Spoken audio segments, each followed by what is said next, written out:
Olá pessoal, tudo bem? Meu nome é Thiago Pruc, sou um dos sócios aqui da Capitalismo, que é uma empresa de análise e recomendações de investimentos, e como é tradicional às sextas, vamos falar sobre as barganhas da Bolsa. Já deixo claro o convite para quem não é inscrito se inscrever no canal, para quem gostar do vídeo, dá um like e compartilhar.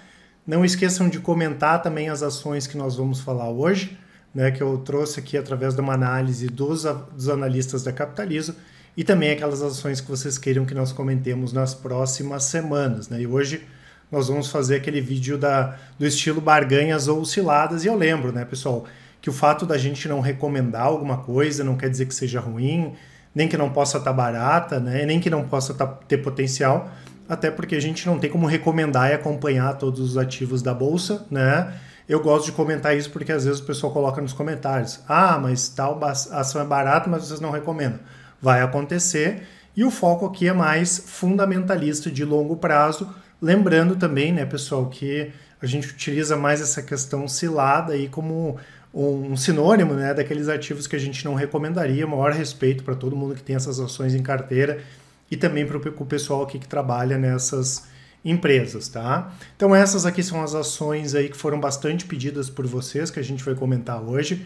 Começando com a Petrobras, né, pessoal? Eu já comentei algumas vezes que nós temos uma expectativa muito positiva com o setor de petróleo. Essa semana saíram mais dados que mostram que a demanda segue forte e que, por outro lado, a produção não vem acompanhando das principais petroleiras globais, tanto que a capacidade de refino nos Estados Unidos está bem acima aí de 90%. A produção está na tampa também e o consumo vem aumentando, né? A nossa questão com a Petrobras já foi comentada algumas vezes, mesmo nós entendendo que a Petrobras ela é uma ação barata, é a possibilidade de mudança na política de preços da Petrobras, de distribuição de dividendos, até porque a gente entende que grandes petroleiras hoje têm que pagar dividendos, né? E quanto mais dividendo pagar, melhor. E agora, né, com a mudança de governo, existe a expectativa, né, de que a Petrobras vai pagar menos dividendos, né? Inclusive eles lançaram essa semana o planejamento estratégico para os próximos 4 anos e a gente não sabe efetivamente o que vai ficar, o que vai se manter nesse planejamento estratégico de 2023 até 2027. Então, se fosse mantido o que tem hoje a Petrobras, mesmo nós não recomendando, inclusive a gente recomenda venda e colocar o dinheiro em outros ativos, seria uma barganha, né? Mas como a gente tem essa expectativa de mudança na política da empresa, começar a investir mais e pagar menos dividendos, a gente considera o Petrobras uma cilada, né? Principalmente, e mesmo quando a gente considera aqui os múltiplos dela, que são muito baixos, né? Ela opera abaixo do patrimonial, um PL de 1,9, a gente entende que tem como piorar bastante, sim, os resultados da empresa, principalmente em relação a essa questão de pagamento de dividendos, até porque se fosse para ter outras ações para crescimento de petróleo, seriam outras, né, como 3R, PetroRio, e não aqui o caso a Petrobras. Temos a Itaúsa, né, pessoal, que tem um PL de 5,8, um PVP de 1,2. A gente gosta desse movimento da Itaúsa de longo prazo, né, focando em outras empresas, mas a gente já comentou isso algumas vezes, né? Acreditamos que muitos investidores têm feito uma avaliação errada da empresa, à medida que, né, a maior parte do resultado dela ainda vem de Itaú.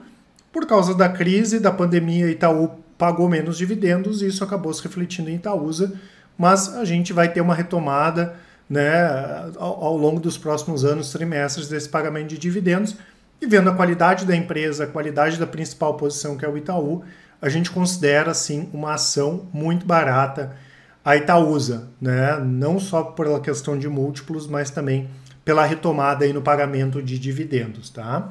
Temos aqui a Rumo, né, pessoal, que é hoje a maior operadora ferroviária do país.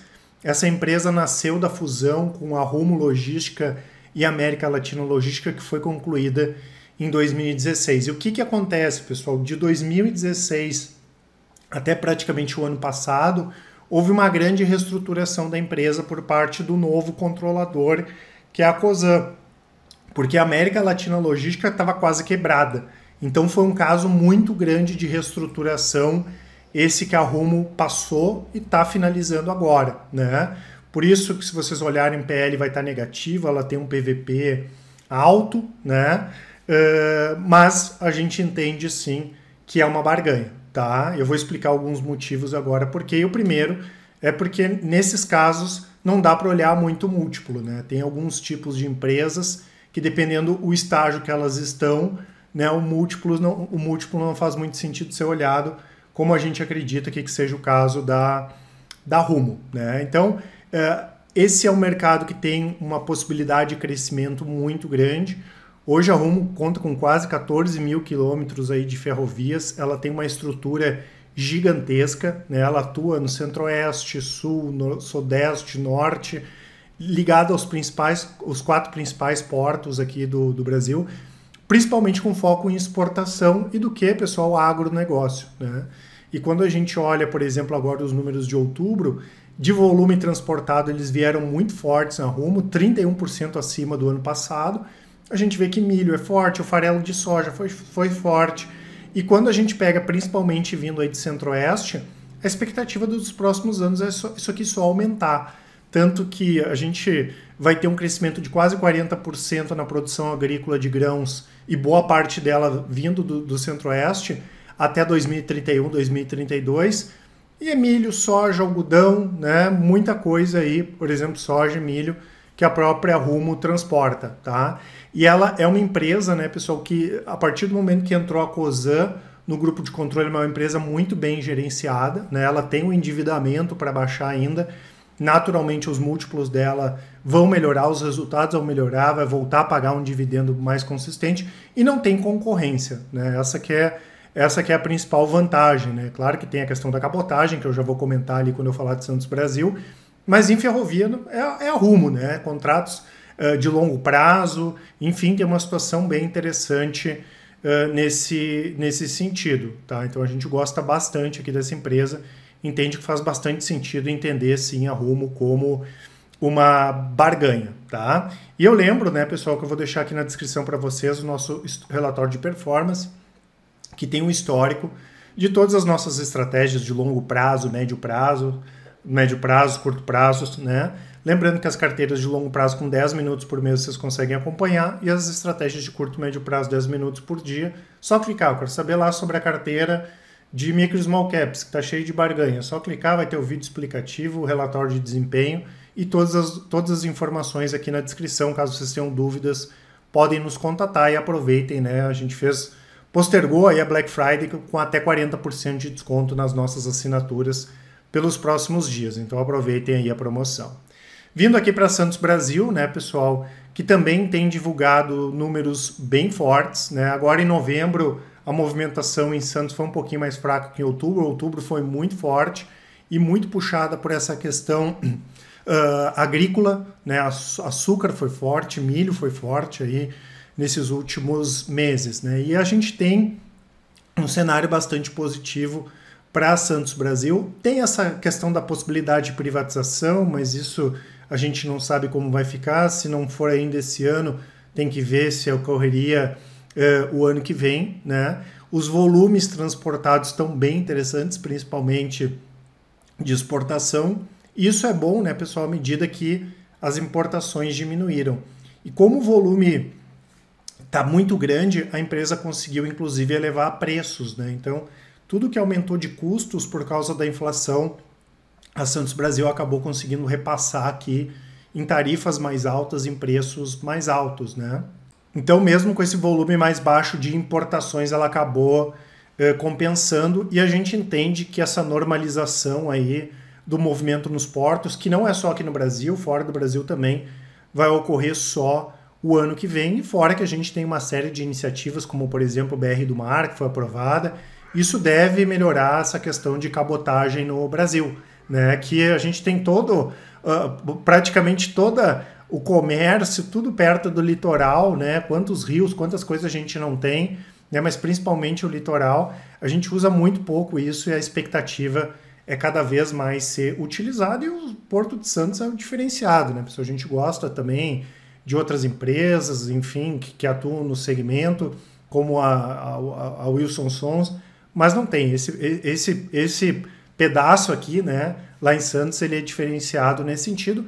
Lembrando que a Santos Brasil tem uma situação financeira bastante tranquila, né? Ela fez já há algum tempo aí mais uma emissão de ações, ela tem dívida líquida negativa, ou seja, ela paga toda a dívida dela, ainda sobra quase 450 milhões de reais. Então dá para ela uma situação diferenciada em relação a outras empresas no setor. A gente pega Hidrovias do Brasil, por exemplo, já tem uma situação financeira bem mais complexa, tá? E mesmo com os múltiplos um pouco mais altos, aqui a gente espera que o PL dela baixe à medida que o lucro dela suba também. Ela não é uma super barganha, né, pessoal? Vamos dizer assim. Não é barganha nesse lado, é um nem aqui, mas dá para colocar muito mais como uma barganha aqui do que como uma cilada, tá?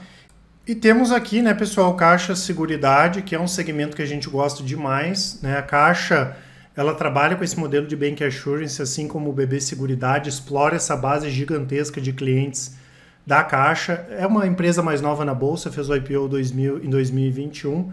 Hoje é a terceira maior plataforma de seguros no Brasil. É líder no segmento habitacional, mais de 60% de participação de mercado. Tem essa parte do residencial, onde eles têm quase 20% de seguros, né, também de participação de mercado.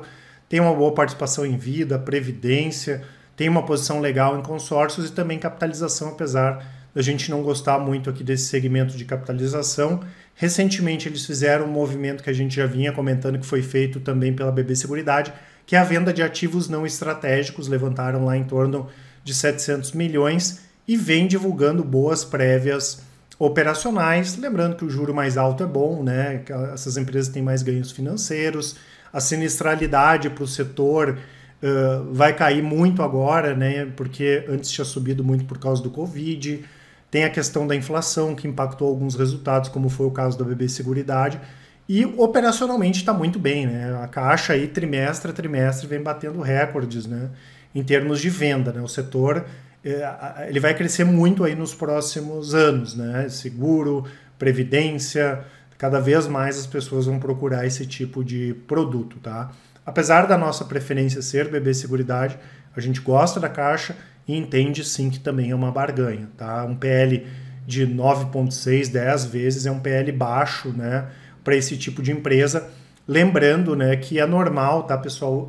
Até tá baixo aqui um PVP de 2, mas essas empresas aqui têm PVPs até maiores. Por quê, pessoal? Porque são empresas que têm estruturas muito enxutas, então não faz muito sentido ter um valor patrimonial muito elevado. E à medida que o preço da ação sobe, né, esse indicador aqui ele fica mais alto. Dificilmente a gente vai encontrar empresas desse segmento que tem uma situação, né, com um PVP muito baixo, tá? Principalmente se for uma empresa boa, né? E são empresas que são enxutas, então, como eu falei, são estruturas que permitem pagar mais dividendos, são estruturas que permitem ter margens maiores. Tem essa questão de ingerência, né, pessoal? Mudou o presidente, mudou a Caixa, né? Pode melhorar, pode piorar, a mesma coisa, BB Seguridade, mas hoje é bem mitigado isso, né? Até porque o espaço aqui para ingerência, né, e fazer alguma coisa ruim, tanto no caso da Caixa quanto no caso da BB Seguridade, é bastante limitado. Então hoje não é uma questão que seria muito preocupante, mas é uma questão sempre para se monitorar, tá? Então dessas ações aqui, pessoal, a única que a gente considera uma cilada hoje é Petrobras.